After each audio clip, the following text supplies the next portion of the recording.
So the first time I went inside a weight room for football, I wasn't even able to bench the bar. And this sucked a lot because with sports like football and pretty much any contact or combat sport, strength matters. And when you're not very strong, you struggle a lot with the sport. But another reason why it sucked is because every high school football player knows there's kind of a hierarchy in the weight room and it's based on how much you could lift. So since I wasn't lifting very much, I was kind of low on that hierarchy. So I was really motivated to get stronger. So I started reading a bunch of Westside Barbell's bench press manuals. And I did other things like studying strength and conditioning coaches online. And I did a plethora of different things, but there was 5 main things I did, which I'm about to share with you right now. And after doing these things, I improved a lot in my sport since I was a lot stronger. And also I became the strongest player pound for pound in my high school football team. And when I went to junior college, I was also the strongest pound for pound player on that team too. Alright, but before I get into the 5 tips, I just want to say a disclaimer for all athletes trying to get stronger. I think a mistake I made was I put too much effort into getting stronger in the weight room and not enough effort into getting better at the actual sport of football and just my skills. And I think if I put more effort into my skills, I would have been a better football player. Now, that being said, I was very undersized as a football player, so maybe it was better that I put a lot of effort into the weight room and all of that. And maybe if I didn't put as much effort into the weight room,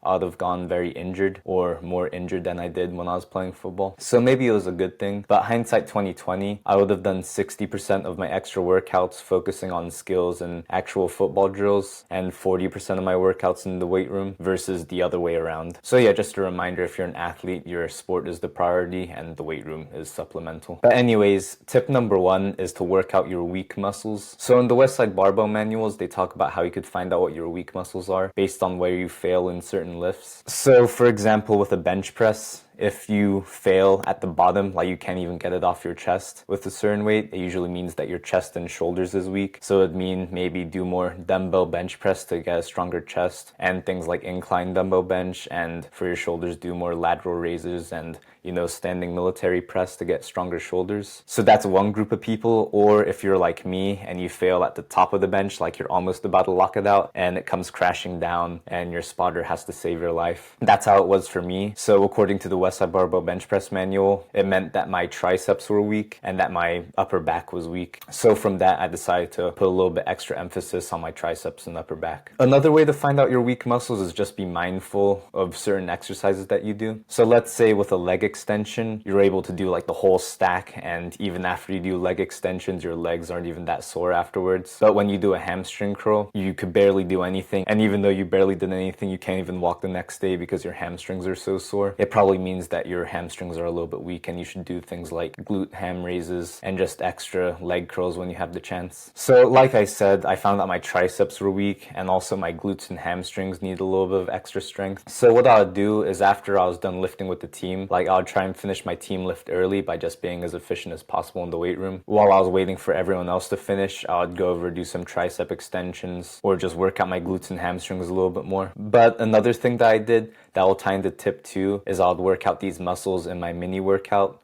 which I'll talk about in a second. So tip number 2 is now mini workouts. If you want to get stronger and you're doing the same amount of lifting as everyone else, it's kind of like a bus. Everyone's going the same place and getting there at the same time. So the only way to separate yourself is by doing extra work. And in this case, it would be a mini workout. So for different teams that I played for and different years, sometimes we would work out in the morning. And when we would work out in the morning, I would make sure to do a little bit of extra stuff when I'd get home from school. And then some years we would have our team lift after school. So during that time, I'd just do a little bit of something in the morning. And when I say mini workout, I really do mean just like a little workout, like maybe 20 to 30 minutes. And during these workouts, I'll just do something like, a dumbbell workout with the weights I had at home, or just a body weight core workout, or some pull-ups, or if you're just starting out, you could literally just do 100 push-ups. And it might not seem like much, but if you do a little bit every day, it will compound a lot. Like if you just do 100 push-ups, if you do that for a month, damn, I'm not the best mathematician. Let me just figure this out really quick. Yeah, so if you did something like 100 push-ups every day for a month, you'd have done 3,000 push-ups by the end of the month. Of course, I'd probably mix it up. Sometimes do push-ups, sometimes do a core workout, sometimes do a leg workout, etc. But I'm just saying stuff compounded adds up. Shout out James Clear from Atomic Habits. That's the book I'm currently reading right now. Highly recommend it. So yeah, I would do mini workouts. But my senior year of high school, when I was closer with my coach, I would just go into school early, ask him for the key, and then then I'd open up the weight room and get a lift in by myself, which was nice. And sometimes my friend Victor would tag along too. And honestly, that was actually a really nice period of my life when I'd have the whole high school football weight room to myself and just lifting in the morning. Like, it was really a vibe. But I mentioned this because even if you're not on the football team or you're not on the wrestling team, I bet if you just go up to your coach or a coach who has access to a weight room and you tell them your goals and you ask, like, it would be great if I could get access to the weight room at some point, I could kind of confidently expect that they'll support you. Because a lot of the times coaches who go into coaching, they don't really do it for the money. They usually do it because they like helping people. At least that's the thing I picked up from my experience. So yeah, it would be great if you could get access to the weight room. The worst they could say is no. And if not, there's a lot of body weight stuff and stuff you could do without equipment to get a good workout in. And now that I'm thinking of it, I should do a separate video on why you should ask to use the weight room in the morning and how to ask. But just make sure you ask. Like, literally, worst they could say is no. Also, one last thing about doing a mini workout in the morning is that you will feel amazing when you go to school. Like, I'm not trying to sound cringe, but you will feel like an alpha male. Like, while everyone else is just kind of rolling out of bed and going to school and they're already half asleep, you would have woken up early, took some actions to support your goals, and because of that, it's a form of self-love, and you'll just go into school and you'll speak a little bit more confidently to people, and you'll just overall be in a better mood. Like, according to science, you know, working out releases endorphins and all that good stuff. So, alright, so tip number 3 is kind of like tip number 2 now. But another thing I did was just get a good extra hard workout in on the weekends. So when I was playing junior college football, we would have practice 5 times a week, Monday through Friday. And on Saturdays, we would have a morning practice. So what I'll do on Saturdays is just get a workout in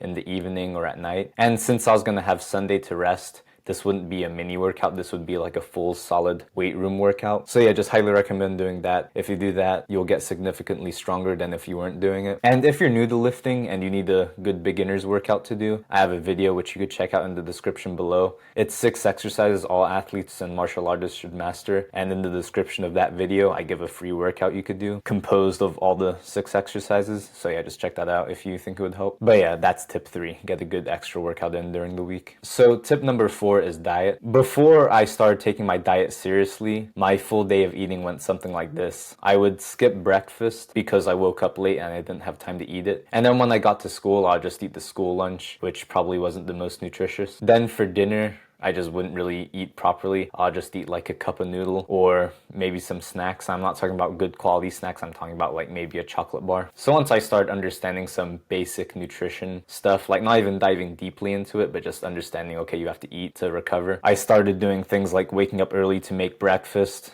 Then I would bring snacks to school to eat after my lunch and during classes and stuff. And then for dinner, I would actually cook a good dinner. Like, I would cook some rice and some meat and eat that. And obviously from this, I was getting a lot stronger because my body was actually getting the nutrients it needed to recover itself. And not only this, but I started actually gaining weight for the first time, which was also nice. And this is the main thing I did to where, you know, people actually started noticing results of my body, and I was getting compliments from friends and family and all of that, because I was still lifting, but once I started adding the lifting and the eating, that's when like stuff really started coming together. So I'd hope you're already taking care of your diet to an extent, but if you're somewhat like me, like how I was before, like I'd definitely check out some of my nutrition videos. Like, I have one video on good snacks to eat on a road trip or when you're at school and stuff. Then I have another video on just a quick and easy recipe you could make, and I have another video that I just posted last week about 7 foods you should be eating as an athlete. So yeah, I'll link those all in the description below. Check them out if you think they would help. Alright, now the 5th thing.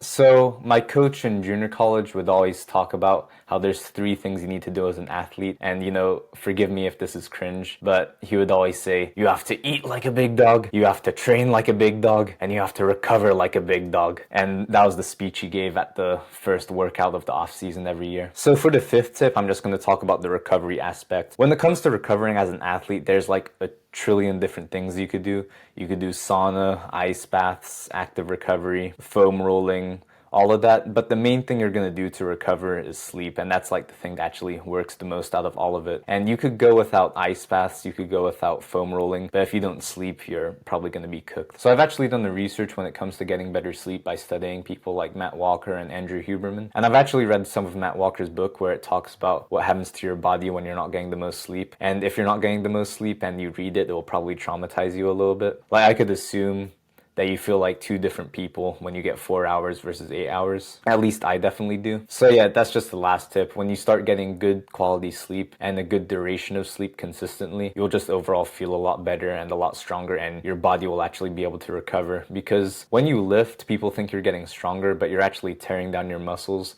and getting weaker. When you sleep is actually the time where you recover yourself and you actually get stronger. So I'll link some of Matt Walker's and Andrew Huberman's sleep advice in the description below, but I actually also have 2 videos on sleep. One is just 7 tips of how to get good sleep, and the other is just 4 things that you could be doing that's destroying your sleep and how to fix them. So yeah, if you feel like your sleep isn't where it should be, I recommend checking those out. I'll again link them in the description below. But yeah, if you're an athlete, you need to be getting good sleep. So yeah, these are just the 5 things I did to become the strongest pound for pound player on both my football teams. Again, I just want to remind you that if you're an athlete, you know, just lifting is supplemental, and your main focus should be like improving your actual skills as an athlete, whether that's in martial arts, football, soccer, whatever. That being said though, your sport is the priority, but you still need to prioritize lifting because lifting just has a ton of benefits. You know, the main one for me is that once I started lifting, I started getting injured a lot less. And also, of course, it just increases your performance a ton. Like, you get a lot stronger, you get a lot more power, and you actually get faster if you do it correctly. And just a side thing I want to mention, before I started lifting, I didn't really get any girls, never had a girlfriend, etc. After I started lifting and taking it seriously, you know, started getting girls, got my first girlfriend, etc., etc. So yeah, that's just another thing I thought I should mention. But yeah, if you want to get stronger as an athlete, just make sure you do these 5 things. Also, if you are an athlete of any kind and you're trying to gain weight, I recommend watching my video here,